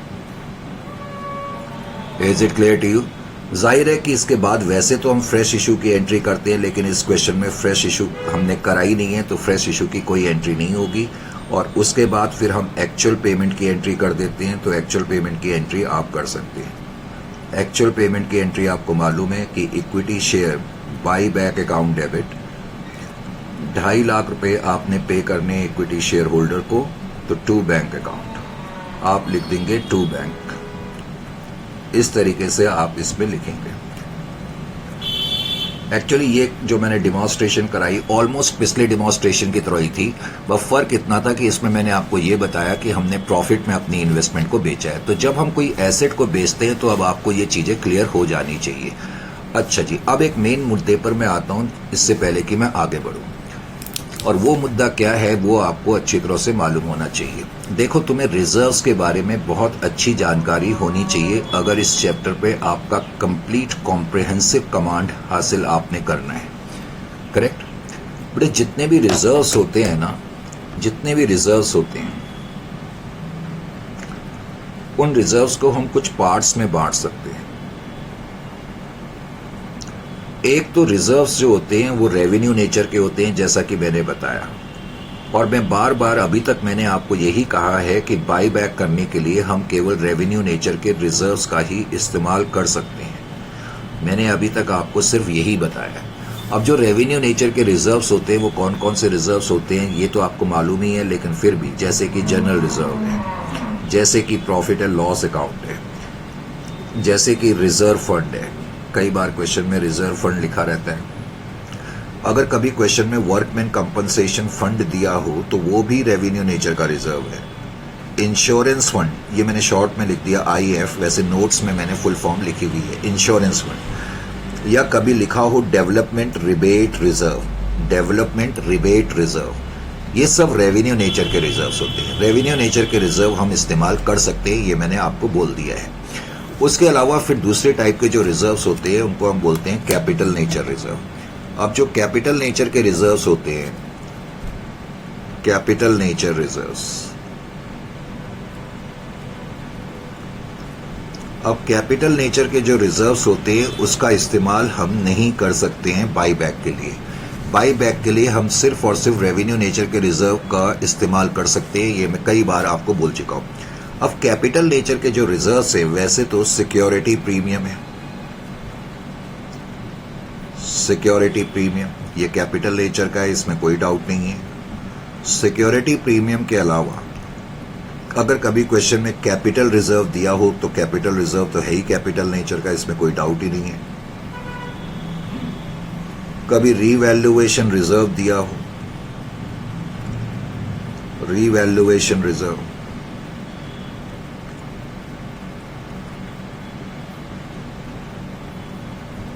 या कभी लिखा हो बैलेंस इन शेयर फॉरफिटेड अकाउंट, बैलेंस इन शेयर फॉरफिटेड अकाउंट, ये सब कैपिटल नेचर के रिजर्व है। या कभी लिखा हो profit prior to incorporation, profit prior to incorporation, profit prior to incorporation. बेटे ध्यान क्या रखना है, मैंने आपको अभी अभी एक बात बताई और अभी तक मैंने आपको यही बताया कि बाई बैक में यूटिलाइजेशन ऑफ रिजर्व सिर्फ और सिर्फ रेवेन्यू नेचर के रिजर्व से करा जा सकता है। यानी कि रेवेन्यू नेचर के जो रिजर्व्स होते हैं उनका हम यूटिलाइजेशन कर सकते हैं कैपिटल बेस को रेस्टोर करने के लिए, और उसके अलावा हम किसी भी रिजर्व का नहीं कर सकते। लेकिन उसमें एक एक्सेप्शन है, एक अपवाद है। आप कैपिटल नेचर के जो रिजर्व है उसके अंदर जो सिक्योरिटी प्रीमियम है उसका भी इस्तेमाल कर सकते हैं। सिक्योरिटी प्रीमियम का भी इस्तेमाल करा जा सकता है अपने कैपिटल बेस को रेस्टोर करने के लिए, लेकिन capital reserve, revaluation reserve, balance इन शेयर फॉरफिटेड अकाउंट या प्रॉफिट प्रायर टू इनकॉर्पोरेशन, इसका हम इस्तेमाल नहीं कर सकते। तो ये बहुत बड़ा पॉइंट है जो आपको दिमाग में रखना है। यानी कि सिक्योरिटी प्रीमियम का मैं इस्तेमाल कर सकता हूं बाई बैक में जब हम रेस्टोरेशन ऑफ शेयर कैपिटल करते हैं। तो रेस्टोरेशन ऑफ शेयर कैपिटल करने के लिए अब सिचुएशन क्लियर हुई कि जो हम यूटिलाइजेशन और रिजर्व करते हैं वैसे तो रेवेन्यू नेचर के रिजर्व्स का ही कर सकते हैं, लेकिन हम सिक्योरिटी प्रीमियम का भी इस्तेमाल कर सकते हैं। Is it clear to you और नॉट? तो ये पॉइंट आपको एक मालूम होना चाहिए। उसके अलावा जो रिजर्व्स होते हैं, उसके अलावा जो रिजर्व्स होते हैं स्पेसिफिक रिजर्व्स होते हैं। वैसे जो स्पेसिफिक रिजर्व्स होते हैं, स्पेसिफिक रिजर्व्स, वो बेसिकली प्रोविजंस होते हैं। स्पेसिफिक रिजर्व कोई नई चीज नहीं होती, वो प्रोविजन होती है और जाहिर है कि हम इनका इस्तेमाल नहीं कर सकते। अब इसके अंदर जो जनरली हम अमाउंट इंक्लूड करते हैं जैसे कि प्रोविजन फॉर डाउटफुल डेट्स, तो प्रोविजन फॉर डाउटफुल डेट्स एक तरीके से स्पेसिफिक रिजर्व है। स्पेसिफिक रिजर्व का मतलब जो पर्टिकुलरली किसी एसेट के अगेंस्ट बनाया जाता है, जैसे कि प्रोविजन फॉर डाउटफुल डेट्स आप डेटर्स के अगेंस्ट बनाते हैं। इसी तरीके से प्रोविजन फॉर डेप्रिशिएशन है, जैसे प्रोविजन फॉर डेप्रिशिएशन। तो ये जो रिजर्व्स होते हैं इनका इस्तेमाल आप नहीं कर सकते, इसमें किसी तरीके का कोई डाउट नहीं है। उसके अलावा थोड़ा सा मैं स्पेस क्रिएट कर लूं अपने लिए। उसके अलावा फिर स्टैट्यूटरी रिजर्व्स अभी तुमने पढ़ा था, तो स्टैट्यूटरी रिजर्व्स का भी इस्तेमाल नहीं करा जा सकता, लेकिन तुम्हें मालूम होना चाहिए कि ये स्टैट्यूटरी नेचर का रिजर्व है। तो स्टैट्यूटरी रिजर्व्स मैंने बताया वो रिजर्व्स होते हैं जो किसी एंटिटी को कानूनी दबाव के तहत बनाने पड़ते हैं, खास तौर से ऐसी एंटिटी जो फ्री ट्रेड जोन्स में काम करती है या किसी नोटिफाइड जोन्स में काम करती हैं। तो ऐसी एंटिटी के ऊपर गवर्नमेंट का कुछ बाउंडेशन होता है कि उनको अपने प्रॉफिट्स का कुछ हिस्सा इन रिजर्व्स में डालना पड़ता है, इसीलिए इसको स्टैट्यूटरी रिजर्व्स कहते हैं। तो स्टैट्यूटरी रिजर्व्स का इस्तेमाल आप रेस्टोरेशन के लिए नहीं कर सकते। मैं बार बार कह रहा हूं, सिर्फ और सिर्फ रेवेन्यू नेचर के रिजर्व और कैपिटल नेचर के अंदर जो सिक्योरिटी प्रीमियम है सिर्फ उसका इस्तेमाल करा जा सकता है, बाकी किसी भी आइटम का इस्तेमाल नहीं करा जा सकता। अब स्टैट्यूटरी रिजर्व्स के अंदर जनरली जो हम यूज करते हैं जैसे कि foreign project reserve account, foreign project reserve account. अब फॉरेन प्रोजेक्ट रिजर्व अकाउंट जो है इसको इन्वेस्टमेंट अलाउंस रिजर्व भी कहते हैं। Sorry, foreign project reserve account को फॉरेन प्रोजेक्ट रिजर्व भी कहते हैं, foreign project reserve.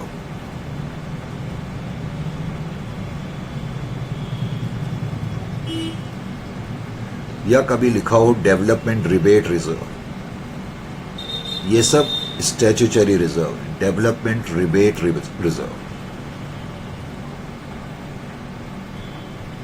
Development rebate reserve,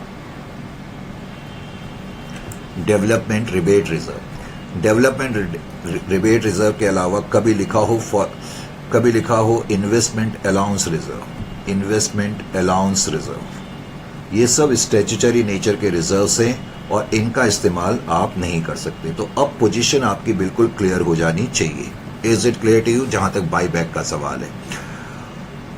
तो मैंने बताया कि रेस्टोरेशन ऑफ कैपिटल बेस के लिए, ये मैंने अभी अभी आपको बताया कि for the purpose of restoration of capital base, restoration of capital base के लिए हम सिर्फ और सिर्फ रेवेन्यू नेचर के रिजर्व्स इस्तेमाल कर सकते हैं। रेस्टोरेशन ऑफ कैपिटल बेस के लिए केवल रेवेन्यू नेचर के रिजर्व इस्तेमाल कर सकते हैं, रेवेन्यू रिजर्व, और सिक्योरिटी प्रीमियम का इस्तेमाल करा जा सकता है। ये मैंने आपको बात बताई, सिक्योरिटी प्रीमियम।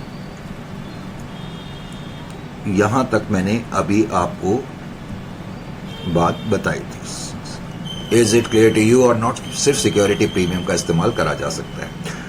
अच्छा जी, अब इसको थोड़ा ठीक तरह से और समझने के लिए थोड़ा सा मैंने चैप्टर को आगे की तरफ मूव करा। जाहिर है कि मैंने अब demonstration 4 Lee.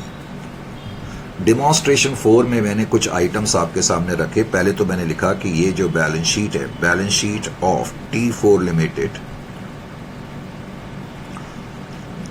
as at 31st of 3/2025। तो ये बैलेंस शीट है T4 लिमिटेड की और 31st 3/2025 को दी है इक्विटी एंड लायबिलिटी साइड में। Equity and liability side, equity and liability side में कुछ आइटम्स आपको गिवन है। इक्विटी एंड लायबिलिटी साइड में सबसे पहले हमने लिखा इक्विटी।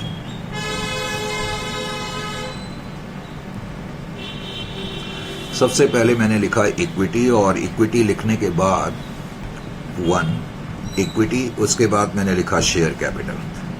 अब आपको कुछ शेयर कैपिटल इसमें दी हुई है और अब की बार मैंने शेयर कैपिटल लिखी 50,000 equity share.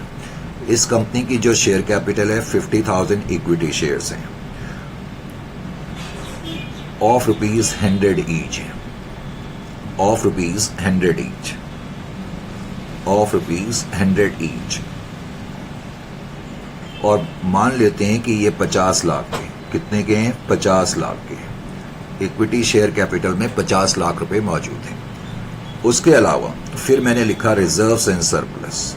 Reserve and surplus की पोजीशन अब की बार जो मैंने तुम्हें दी, एक तो मैंने उसमें जनरल रिजर्व का अमाउंट लिखा। लेट अस से जनरल रिजर्व में 3 लाख रुपए का बैलेंस मौजूद है। जनरल रिजर्व के बाद फिर मैंने इसमें आइटम लिखा प्रॉफिट एंड लॉस अकाउंट। मान लेते हैं प्रॉफिट एंड लॉस अकाउंट में 5 लाख रुपए हैं। और मैंने अब की बार एक आइटम लिखा security premium. Security premium, security premium, security premium में भी 5 लाख रुपए। Is it clear to you और नॉट? अब की बार मैंने जो रिजर्व्स लिखे, थोड़ा सा उसमें एक नया आइटम मैंने ऐड कर दिया, सिक्योरिटी प्रीमियम। वैसे आपको मालूम है कि सिक्योरिटी प्रीमियम जो है वो कैपिटल नेचर का आइटम है। इज इट और नॉट?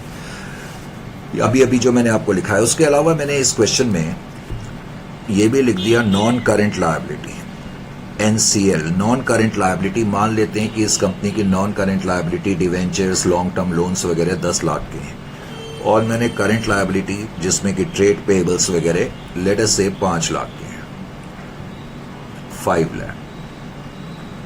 अब आप इनको टोटल अगर करेंगे तो टोटल 78 लाख का आ जाएगा, 78 लाख, 78 लाख का टोटल है। उसके अलावा मैंने एसेट साइड में भी कुछ आइटम्स लिखे। अब की बार एसेट्स, एसेट्स के अंदर मैंने जो आइटम लिखे, जैसा कि आपको मालूम है, एसेट्स में सबसे पहले नॉन करंट एसेट्स लिखते हैं। नॉन करंट एसेट के अंदर भी मैंने लिखा property, plant and equipment. Property, plant and equipment का मतलब फिक्स्ड एसेट से ही है, टेंजेबल फिक्स्ड एसेट से ही है, 60 lakh, land, building, plant, machinery वगैरह। उसके अलावा फिर मैंने इसमें लिखा नॉन करंट इन्वेस्टमेंट, NCI का मतलब नॉन करंट इन्वेस्टमेंट से है। नॉन करंट इन्वेस्टमेंट में मान लेते हैं 10 लाख रुपए हैं। फिर मैंने करंट एसेट लिखे और करंट एसेट के अंदर मैंने एक ही आइटम लिखा कैश बैंक। मान लेते हैं कि इस कंपनी के पास कैश और बैंक जो है उसमें 8 लाख रुपए पड़े हुए हैं, 8 लाख, तो टोटल 78 लाख का हो गया, 78 लाख, 78 लाख का टोटल हो गया। अब मैंने आगे लिखा कि on this date, on this date board of director, BOD, board of directors resolve का मतलब डिसाइड करना, resolve a to buy back, तो डायरेक्टर ने डिसाइड करा कि हम बाई बैक करेंगे, बाई बैक 20%। अब की बार डिसाइड हो रहा है कि हम 20% का बाई बैक करेंगे, 20%, चलो 25 ही मैंने किसी कारण से कर दिया, फिर नहीं तो कई पॉइंट्स में ना आ जाए, इस चीज से बचने के लिए। अभी मैंने वैसे 20% का भी बाई बैक हो सकता है, 5% का भी हो सकता है, 25% से ज्यादा का नहीं हो सकता। 25% ऑफ बाई बैक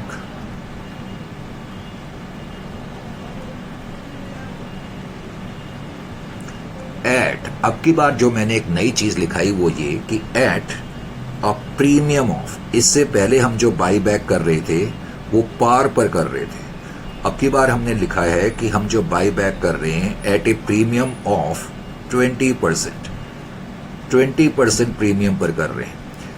यानी कि जो हमारी इक्विटी शेयर है 100 रुपए की, हम जब पैसा वापस करेंगे तो 120 रुपए के हिसाब से करेंगे, 20% प्रीमियम का मतलब ये है। और एंड बी, डायरेक्टर्स ने ये डिसाइड करा, एक तो हम ऐसा करेंगे, और दूसरा point to sell non current investment, to sell non current investment, तो नॉन करेंट इन्वेस्टमेंट को हम बेचेंगे फॉर रुपीज 9 लाख में। याद रखें कि नॉन करेंट इन्वेस्टमेंट मैंने बैलेंस शीट में 10 लाख की लिखाई हुई है, इसका मतलब उसकी बुक वैल्यू 10 लाख है, डायरेक्टर ने ये डिसाइड करा कि हम उसको 9 लाख में बेचेंगे। तो ये पहला क्वेश्चन है जिसमें कि बाई बैक जो करा जा रहा है वो प्रीमियम पे करा जा रहा है। अब क्वेश्चन को ठीक तरीके से समझने के लिए सबसे पहला काम तो एनालिसिस है। पहले तो आपने एनालिसिस करा, एनालिसिस में जैसा कि हम नॉर्मली करते हैं वही चीज मैंने इसमें भी करी। अब एनालिसिस के अंदर मैंने सबसे पहले क्या लिखा, number of shares being bought back, number of shares being bought back, कितने शेयर जो है हम वापस, या कितने शेयर हैं जो कंपनी बाई बैक कर रही है। तो उसके लिए आप देख सकते हैं कि आपके 50,000 शेयर हैं और आपने डिसाइड करा है कि आप 25% का बाई बैक करेंगे, तो इसका मतलब 12,500 शेयर का बाई बैक होगा। अब ये जो 12,500 शेयर आप बाई बैक करेंगे, तो 12,500 शेयर जो बाई बैक करेंगे, मैं अगर आपसे पूछूं कि उसकी नॉमिनल वैल्यू कितनी है, उसकी नॉमिनल वैल्यू कितनी है, तो आप मुझे आंसर दे देंगे, क्योंकि एक शेयर 100 रुपए का है तो नॉमिनल वैल्यू इतनी होगी। तो उसकी जो नॉमिनल वैल्यू है उसको आपने नोट करा, तो नॉमिनल वैल्यू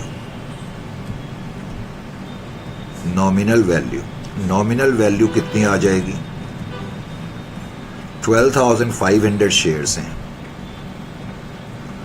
और 100 रुपए का एक शेयर है, तो 12,50,000, तो 12,50,000 जो है इतने रुपए का बाई बैक हो रहा है। नॉमिनल वैल्यू तो इतनी है, लेकिन अब की बार जो हम बाई बैक कर रहे हैं वो प्रीमियम पे कर रहे हैं, हम प्रीमियम पे कर रहे हैं, तो मैं इसके लिए लिखूंगा premium on by back. Premium on by back याद रखें हमारे लिए लॉस है, premium on by back, premium on by back company के लिए लॉस है। क्यों है लॉस कंपनी के लिए, क्योंकि हमें ज्यादा अमाउंट पे करना पड़ेगा।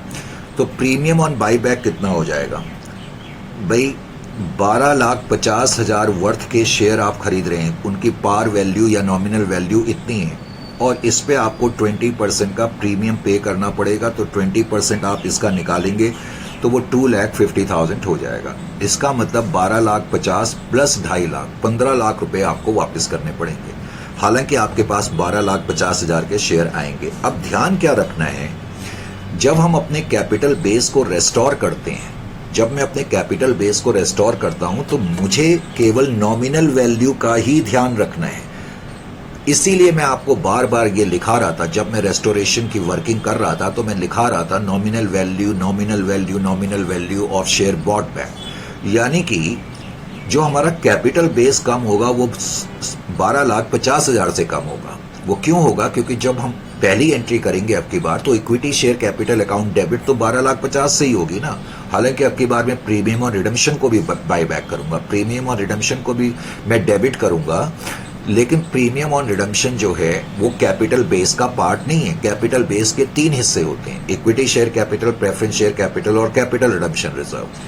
तो ध्यान ये रखना है कि जब मैं बाद में वर्किंग करूंगा, और ये वर्किंग बाद में होगी, अभी तो मैं इसे समझाने के लिए बता रहा हूं, तो जब हम वर्किंग करेंगे अपने कैपिटल बेस को रेस्टोर करने के लिए, तो हम नॉमिनल वैल्यू को ही कंसिडर करेंगे। और आपको मालूम है हम यूटिलाइजेशन ऑफ रिजर्व्स करते हैं और फ्रेश इशू करते हैं अगर जरूरत पड़ती है तो इस क्वेश्चन में प्रीमियम ऑन बाईबैक जो हमने पे करना है उसका क्या करेंगे बेटे? प्रीमियम ऑन बाईबैक आपके लिए लॉस है और ये कैपिटल नेचर का लॉस है। प्रीमियम ऑन बाईबैक ये लॉस तो है, तो इस लॉस को मुझे राइट ऑफ करना पड़ेगा। जहां तक हो सके प्रीमियम ऑन बाईबैक को हम सिक्योरिटी प्रीमियम में अगर बैलेंस है तो उसके खिलाफ राइट ऑफ करेंगे। अदरवाइज सिक्योरिटी प्रीमियम में बैलेंस नहीं है तो मैं इसको रेवेन्यू नेचर के खिलाफ भी राइट ऑफ कर सकता हूं। मैं कहना क्या चाहता हूं पहले आप यहां समझें, ऐसे मेरे बताने से एकदम आपको समझ में नहीं आएगा। तो अपनी वर्किंग के इस पार्ट को आपने पहले तो यहां तक छोड़ दिया, अभी आपने एकदम से वर्किंग करना शुरू नहीं करा, वर्किंग एकदम से नहीं करनी है। तो इस पार्ट को यहां तक छोड़ने के बाद मैंने अब एंट्रीज को ध्यान दिया। अब आपकी पहली एंट्री क्या होती है आपको मालूम है, अमाउंट ड्यू। तो अमाउंट ड्यू के रूप में आपने पहली एंट्री करी। अब आपकी जो पहली एंट्री होगी इस केस में, equity share capital account debit, nominal value 12.5 lakh रुपए की आपकी कैपिटल वापस आएगी। लेकिन अब की बार आप जो इनको वापस करेंगे प्रीमियम पे करेंगे तो उसको लिखेंगे प्रीमियम ऑन बाईबैक, POBB मैंने शॉर्ट फॉर्म में लिख दिया। Premium on buyback 2,50,000। आपने देखा कि आपने एंट्री में इक्विटी शेयर कैपिटल को डेबिट 12.5 लाख से करा है ना, इसलिए आपका कैपिटल बेस 12.5 लाख से ही कम होगा। इसलिए जो हमारी रेस्टोरेशन होती है वो 12,50,000 से ही होगी, नॉमिनल वैल्यू से ही होगी। और 2 इक्विटी शेयर बाईबैक, यानी कि हमने जो एक्चुअल पेमेंट करनी है इक्विटी शेयर होल्डर्स को वो 15 लाख रुपए की करनी है। ये एंट्री ये बता रही है। तो तुम्हारा कैपिटल बेस 12.5 लाख से कम हो गया, लेकिन एट द सेम टाइम आपको लॉस भी हो रहा है 2,50,000 का। बिकॉज ये लॉस है, मैंने कहा इसको राइट ऑफ करना जरूरी है। तो इसको राइट ऑफ मैं करूंगा, लेकिन राइट ऑफ करने से चलो मैं राइट ऑफ ही पहले कर देता हूं। सेकेंड, जब भी हम प्रीमियम पे वापस करेंगे तो ये लॉस है, इसको राइट ऑफ करना पड़ेगा। तो इसको राइट ऑफ करने के लिए मैं क्या करूंगा, राइटिंग ऑफ। पहले तो मैंने लिखा राइटिंग ऑफ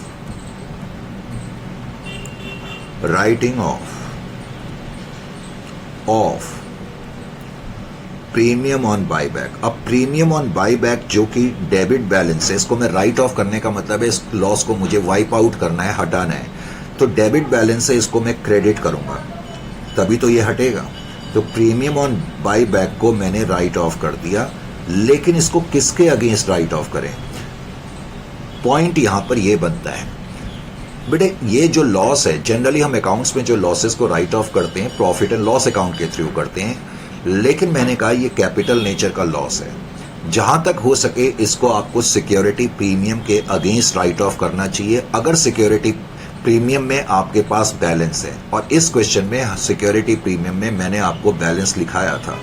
जब मैंने यहां क्वेश्चन लिखाया था सिक्योरिटी प्रीमियम में 5 लाख रुपए हैं और मुझे 2.5 लाख रुपए का लॉस राइट ऑफ करना है, तो मैं इस लॉस को सिक्योरिटी प्रीमियम अकाउंट में राइट ऑफ कर दूंगा। सिक्योरिटी प्रीमियम में राइट ऑफ कर दूंगा तो उससे क्या होगा कि सिक्योरिटी प्रीमियम अकाउंट का बैलेंस लेकिन कम हो जाएगा। जब भी अकाउंट्स में हम किसी आइटम को किसी चीज के अगेंस्ट राइट ऑफ करते हैं तो जिसके अगेंस्ट राइट ऑफ करते हैं वो कम हो जाएगा। सिक्योरिटी प्रीमियम डेबिट हो गया तो उसका बैलेंस जो 5 लाख का था वो 2.5 लाख से कम हो गया। अभी मैं जो पॉइंट बता रहा था कि प्रीमियम ऑन बाईबैक को हमेशा आप राइट ऑफ करेंगे अगर सिक्योरिटी प्रीमियम में बैलेंस है, लेकिन अगर सिक्योरिटी प्रीमियम में बैलेंस नहीं है तो आप किसी भी रेवेन्यू नेचर के रिजर्व के अगेंस्ट इसको राइट ऑफ कर सकते हैं। पीएनएल के अगेंस्ट भी, जनरल रिजर्व के अगेंस्ट भी, रिजर्व फंड के अगेंस्ट भी। मान लो सिक्योरिटी प्रीमियम में अभी तो 5 लाख बैलेंस है, सपोज मैं कह रहा हूं 1 लाख रुपए का बैलेंस होता। अगर सिक्योरिटी प्रीमियम में 1 लाख का बैलेंस होता तो 2.5 लाख में से मैं सिक्योरिटी प्रीमियम के अगेंस्ट तो 1 लाख रुपए राइट ऑफ करता और फिर मैं बाकी balance profit and loss account या जनरल रिजर्व से ले लेता। 1,50,000 रुपए मुझे और चाहिए और 2 प्रीमियम ऑन बाईबैक, उस केस में मेरी ये एंट्री होती। यानी कि अगर सिक्योरिटी प्रीमियम अकाउंट में बैलेंस नहीं है या कम बैलेंस है तो बचा हुआ अमाउंट हम रेवेन्यू नेचर के रिजर्व से राइट ऑफ करेंगे। ये बात आपको समझ में अच्छी तरह आ जानी चाहिए। तो premium on by back must be written off as a preference against the security premium. तो आपकी कोशिश ये होनी चाहिए कि सिक्योरिटी प्रीमियम के अगेंस्ट राइट ऑफ करें, लेकिन अगर सिक्योरिटी प्रीमियम में कम बैलेंस है या बैलेंस नहीं है तो आप रेवेन्यू नेचर के रिजर्व्स का इस्तेमाल कर सकते हैं। अब सिक्योरिटी प्रीमियम के अगेंस्ट इसको राइट ऑफ करने के बाद क्वेश्चन में अगर एसेट को बेचने से कोई रिलेटेड इंफॉर्मेशन है तो उसकी भी एंट्री आप कर लें। तो इस क्वेश्चन में हमने नॉन करंट इन्वेस्टमेंट जो कि जिसकी बुक वैल्यू बैलेंस शीट में 10 लाख की है उसको हमने 9 लाख में बेचा, तो सेल ऑफ इन्वेस्टमेंट। अब मैं इन्वेस्टमेंट की एंट्री कर दूंगा। तो इन्वेस्टमेंट को जब मैंने बेचा तो मेरी एंट्री क्या हो जाएगी इन्वेस्टमेंट को बेचने की, बैंक अकाउंट डेबिट। अब इन्वेस्टमेंट को बेचने से एक तो कैश बैंक का बैलेंस बढ़ जाएगा 9 लाख से, एक तो इफेक्ट ये पड़ेगा। दूसरा प्रॉफिट एंड लॉस अकाउंट का बैलेंस कम हो जाएगा 1 लाख से, क्योंकि 10 लाख की इन्वेस्टमेंट को हमने 9 लाख में बेचा, लॉस हो गया। और इन्वेस्टमेंट आपकी जो है वो कम हो जाएगी, इन्वेस्टमेंट बैलेंस शीट से बाहर हो जाएगी। 10 लाख की इन्वेस्टमेंट थी, अब वो आपने बेच दी तो उसको आपने क्रेडिट कर दिया। ये तीन एंट्री करने के बाद वैसे यहां पर जो ये writing off premium on by back है इसके बारे में मैं नोट भी लिखा देता हूं। मैंने अभी बताया writing off premium on by back में premium on by back is a capital loss. एक तो आपको ये मालूम होना चाहिए कि ये कैपिटल नेचर का लॉस है, is a capital loss, correct. फिर मैंने ये लिखाया 10 और मैंने ये बताया कि जहां तक हो सके इसको प्रीमियम सिक्योरिटी प्रीमियम के अगेंस्ट राइट ऑफ करना चाहिए। 10 प्रीफरेबली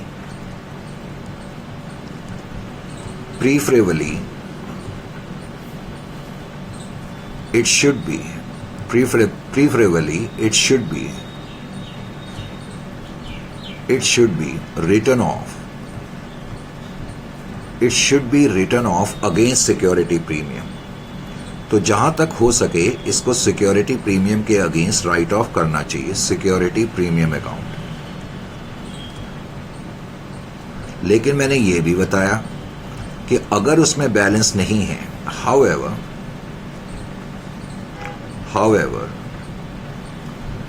if security premium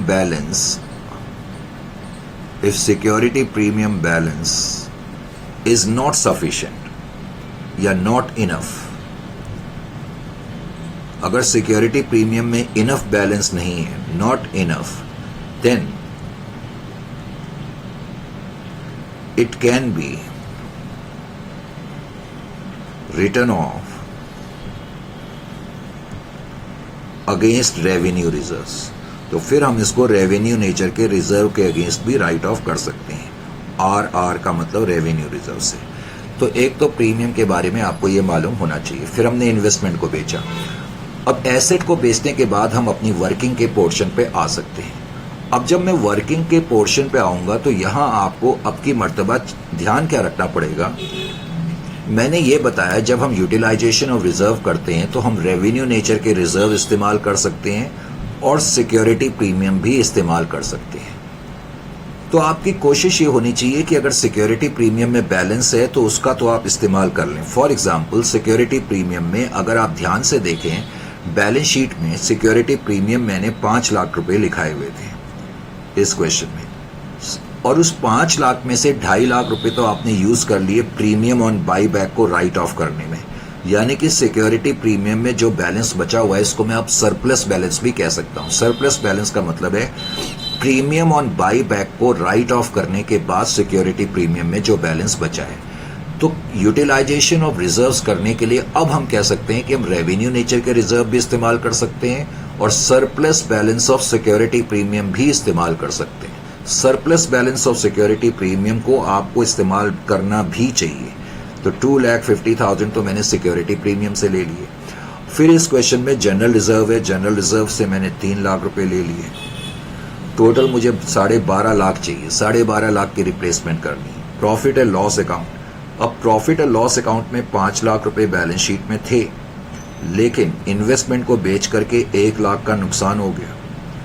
तो इसका मतलब प्रॉफिट और लॉस अकाउंट में अब बैलेंस जो है वो 4 लाख का है। तो जब अगर मैं अपने रिजर्व्स का इस्तेमाल करता हूं तो आपने देखा 9,50,000 टोटल बैलेंस रिजर्व्स में आ रहा है, 9,50,000। तो इसका मतलब मुझे फ्रेश इशू करना पड़ेगा, और मैं कई बार बता चुका हूं कि फ्रेश इशू हमेशा प्रेफरेंस शेयर कैपिटल का होगा।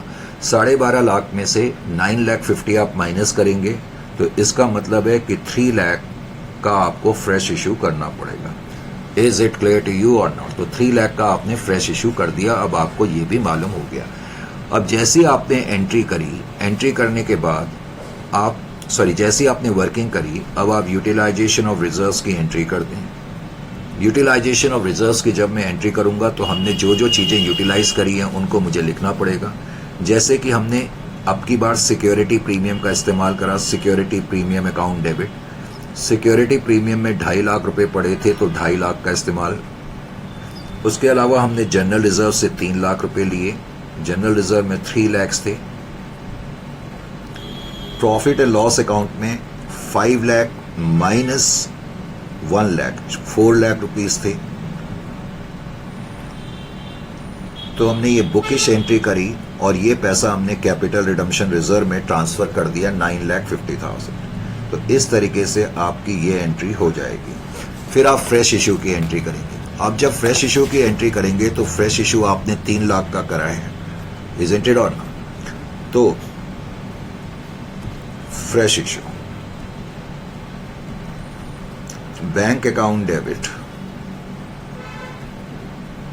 और मैं कई बार कह चुका हूं fresh issue preference share capital का ही होगा। 3 lakh to preference share capital account. आप अपने मन से कुछ परसेंटेज भी इसके आगे लिख सकते हो, क्योंकि प्रेफरेंस शेयर कैपिटल का फिक्स रेट ऑफ डिविडेंड होता है, 5%, 10%, जो भी लिखना है लिख सकते हो। फ्रेश इशू, अब कैपिटल बेस हमारा रेस्टोर हो गया। अब मैं एक्चुअल पेमेंट करूंगा। अब जब मैं एक्चुअल पेमेंट करूंगा, आपकी बार एक्चुअल पेमेंट,